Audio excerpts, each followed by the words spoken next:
Transmitiendo desde Madrid, España. Este es Tu Chisme y Save With Me podcast.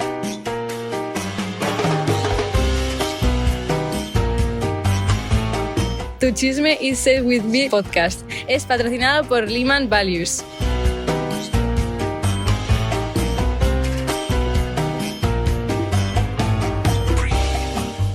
Hola, hola, crayolas. Welcome to episode number 4 of your Chisme Save With Me podcast. I'm Mr. Tamayo, and this episode is a little different because it's the beginning of summer and I am not at school. I'm in Madrid, España. I'm here with my son. I came to see the last 2 games of the season before he goes back on summer break to Chicago. Yeah. So that's what we're going to do. I'm going to interview my son. He is a former Charger. He's also a former Wildcat. I went to the high school in West Chicago, and now he is studying here in Madrid and also playing soccer. So let's start with a little interview with El Chaparro, and then I'm going to explain why I call him Chaparro. Estás escuchando Tu Chisme y Save With Me podcast desde Madrid, España. So I'm here with my son, Salvador. We are having lunch at a place here in Madrid called Le Pan Quotidien. It's one of our favorite places here in Madrid. Chaparro, thank you so much for doing this. Okay, the Chaparro part is because at some point in his life, he was shorter than me. I'm 5'9" now, and he's 6'3", but he's still Chaparro to me. Chaparro, do you know what a chisme is? It's basically you have tea on someone, basically. That's what I think it is. Or that's what most of the friends now use it for. So you have tea on someone. Mm-hmm. So is that bad? Could be good or bad. Just depends on who it is. Okay. Yeah. So we are focusing only on good chismes, which means tea on you, whatever tea on you will have. So it's like good for your life or whatever happens is. So you went to Leman Middle School. You went to my classroom. I was your coach. Can you tell me how was your experience at Leman? Probably different to the experience of the kids now, because we had teams. We had like white team, blue team, red team. Mm-hmm. I don't believe there's that now. No, they don't have it anymore. No, I think it's coming back. So what else did you do at middle school? Played soccer, played volleyball, played basketball. Basically all the sports you could probably do at the middle school, I probably participated in, minus track and field and wrestling. So besides me, who also was your coach there? Mr. Francis, it's Mr. Williams. And that was about it. Yeah? Yep. And you took all the regular classes, right? Took regular classes 7th grade, and then English cluster science in 8th grade. Who were your teachers there? Teacher was Osborne, and then... Yeah, he retired already. For those of you listening to this, Mr. Osborne is retired. And then Kennedy, but I don't believe her kid name is Kennedy now, because she got married. So after middle school, you went to the high school. And what sports did you do at the high school? I did soccer all 4 years, volleyball 1 year. Volleyball 1 year? Mm-hmm. And how did that go? Soccer was really good. Played varsity for 3 years, and then volleyball, I only played freshman year, and that was freshman volleyball. Freshman volleyball. So that means that you're a sport guy. Mm-hmm. Mm-hmm. Very much so. Very much. Okay, so tell us, what are you doing here in Madrid? Playing soccer and studying, going to school. Where do you go to school? Go to St. Louis University, Madrid, which is an American school, but they have a campus in Madrid. So why Madrid? Why Spain? Why Spain? Why Madrid? Probably Spain because it has one of the best soccer playing countries in the world. And Madrid is because it's the capital and everything is in Madrid. Tell me about you adapting to a different country, a different city. How long did it take you to adapt? All that kind of stuff. Probably took me about a good 2 or 3 months to adapt. It's a different way of life. The pace of life is different. And yeah, just adapting to the language and having to think in both languages constantly. When you were at the middle school, did you know that you were going to go to another country? Was that in your mind like, oh, I'm going to go to another country and I want to do this? Oh, it was never in my mind that I was ever going to go to another country like right after high school. It was in my mind that I was going to college in the United States, going to play college soccer in the United States. It was never on my mind. That was your goal from the very beginning, to play college soccer. Play college soccer. And then what changed? Going to a soccer camp that had coaches from Spain. They saw that I had the ability to play, and they wanted me to try to play in Spain. And then when I came to Spain, I showed that I had the ability to. And ever since then, I've stayed. What's your goal in the future? Goal in the future would be to play professionally, either in Spain or Europe or in the United States, anywhere for that matter. What do you think is going to take to get there? That's a good question. A lot of hard work and a lot of good luck. Good luck and hard work. Mm-hmm. Can you just give an explanation on what hard work means? I want to go to practice every Monday, Wednesday, and Thursday. I'm going to try hard. And then that's it? Is that hard work? No, that would be... I think that would be just doing just enough. I think hard work is you're doing stuff outside of that. You're doing a little extra. You're like getting there 20 minutes before you're supposed to. Doing extra practices outside of that. Extra practices on your own. Focusing on the really small details. It'll help you grow exponentially as, say, a student or a soccer player. So like you say, you want to be a professional soccer player, takes hard work, and I'm assuming a lot of sacrifices. Can you give me just some examples of the sacrifices you're doing?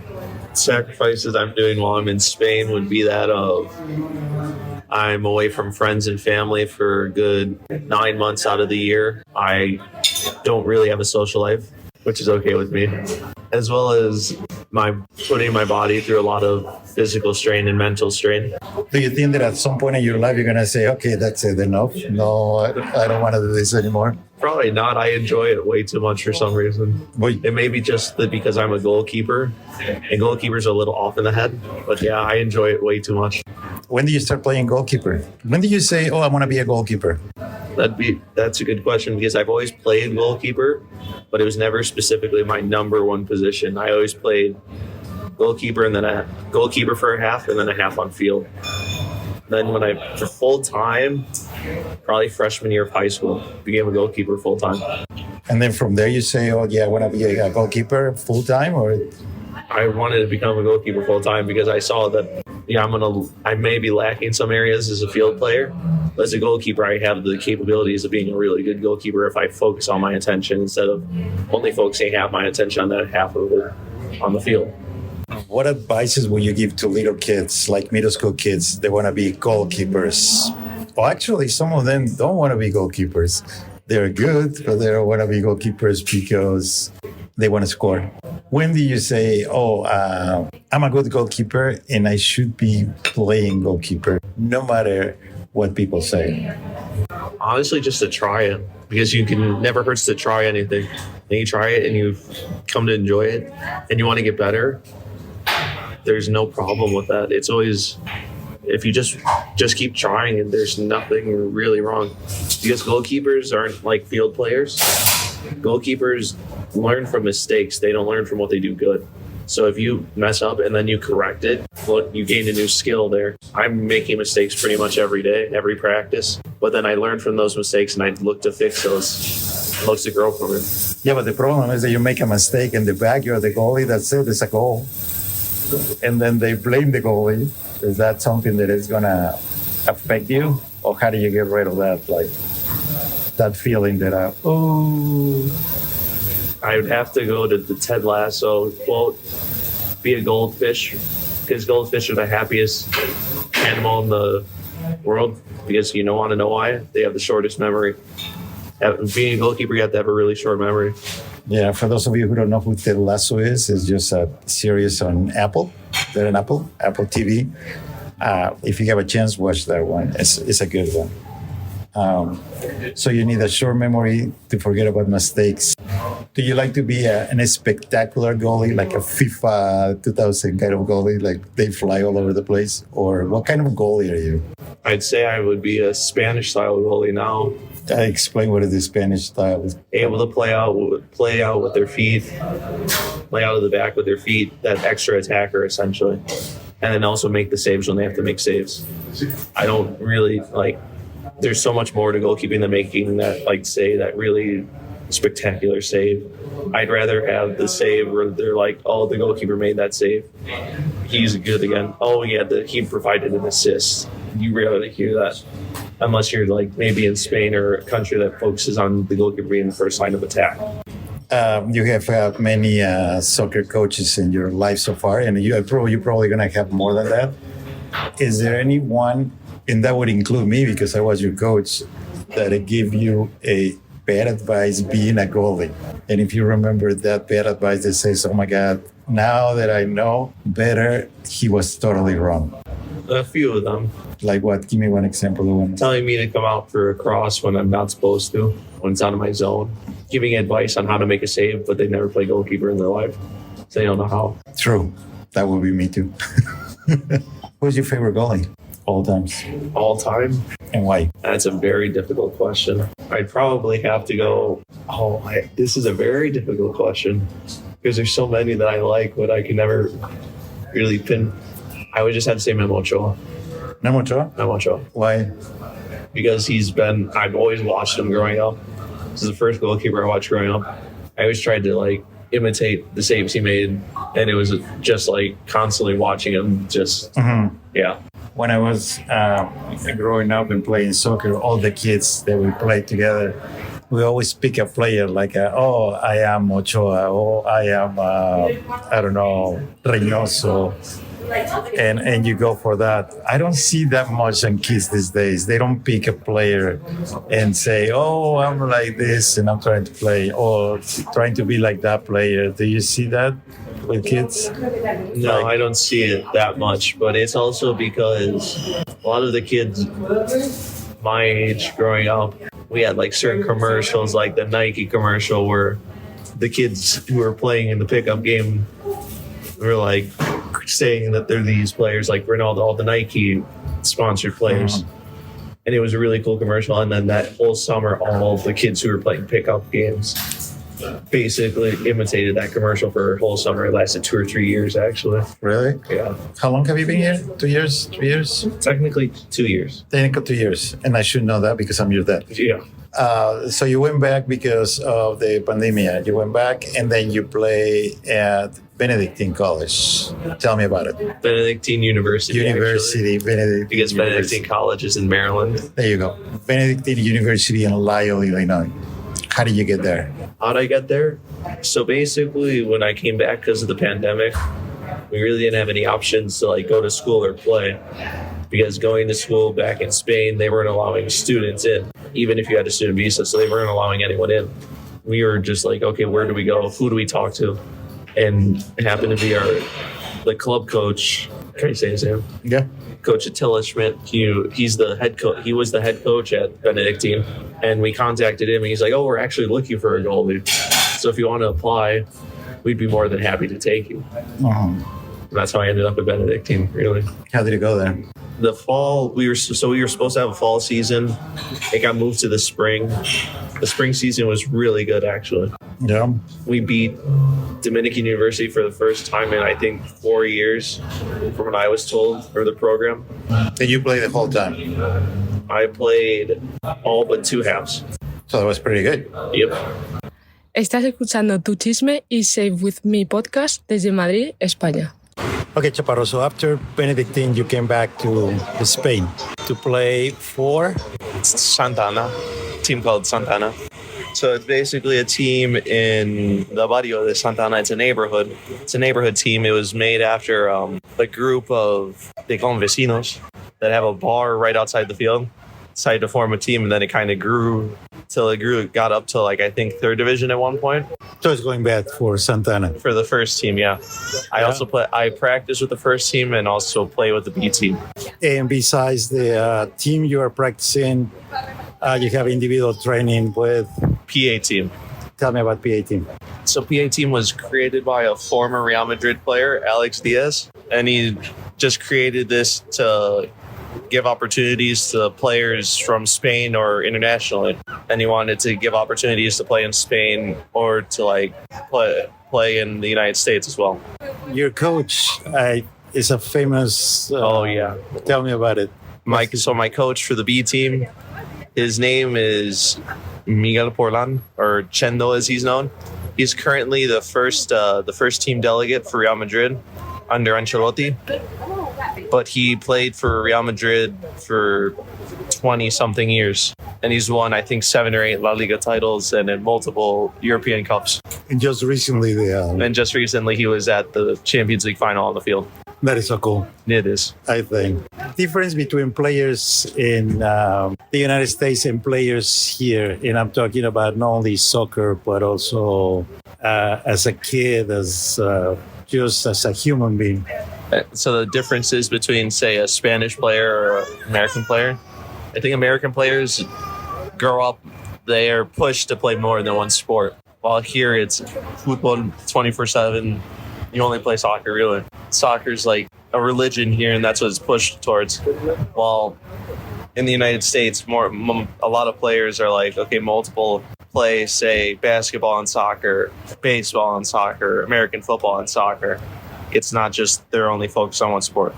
You were telling me the other day about the atmosphere of a game here compared with a game in the United States. Oh, there's a lot more atmosphere. And this might annoy some people, I'm sorry. But say like a Alabama football game or a Georgia football game, and the people are like, oh, that's the best atmosphere in all of sports. It's really not. They've never been to, say, a game in Argentina or a game in Spain or a game anywhere for that matter, because there's so much more atmosphere, there's so much more passion. Those are a bunch of strong college kids. These are people who live through that team. How about you as a player, the atmosphere that is around you compared with the atmosphere in the... Like what? Like atmosphere of the team or atmosphere? No, when you're playing, what you hear on the outsides. You go to games where the whole town is there. Oh, yeah. So, yeah, for example, the Recreativo de Soto game, the whole town's there. Because the town, it's a little suburb outside Madrid. And it's like a town of like 5,000 people. They have a stadium maybe for 500 people. 500 people show up. They're crowded in the stands behind both goals. It's like, okay, the whole town's going to be there. And you're bringing a team that has a name with a Real Madrid coach because they want to be the team that beat that team. Yeah. Does that make you nervous having all the bunch of people? No. I enjoy it way too much. Yeah? Yeah. Why? I don't know. It's really just, I enjoy just having to like deal. It adds a little bit of pressure, and I like pressure, to be honest. It's fun. I find it fun. Tell me, what are your plans for the future? For the future? Yeah. So hoping to move up a level, and that'll hopefully gain more eyes, more attention. And then from there, keep progressing up until I get to the professional level. How about school? School, just finish up my bachelor's degree and then go for a master's. You know in what? Hopefully something with sports. What advice would you give to yourself at middle school, knowing what you know now at 21? Knowing what I know now to my middle school self? Yeah. Just keep pushing because you know you're going to get there. Just keep trying to get better. That would be it. Now, what advice do you give to any middle schooler? I have some kids that said, middle school is not important. I'm going to do better when I get to the high school. Yeah, I don't see it that way. Middle school prepares you for high school. You kind of have to and then high school prepares you for college. It's just like, okay, you need to grow up a little because stuff that you learned in 5th, 6th grade isn't going to fly in 9th, 10th, 11th because you're becoming more of an adult. So it's basically like, it's the foundation, like you're building a house. Middle school is the foundation for high school. High school is the foundation for college. So if you don't have the right foundation, your house is going to crumble and fall. So if you don't care about middle school, high school is going to be even worse for you. Gracias, Chaparro, por la entrevista. And I think that's all for this episode of Your Chisme Say With Me podcast. Desde Madrid, España. Nos vemos en el próximo... No nos vemos, nos oímos en el próximo podcast. See you later, guys. Bye. Transmitiendo desde Madrid, España. Este es Tu Chisme y Say With Me podcast. Tu Chisme y Say With Me podcast. es patrocinado por Leman Values.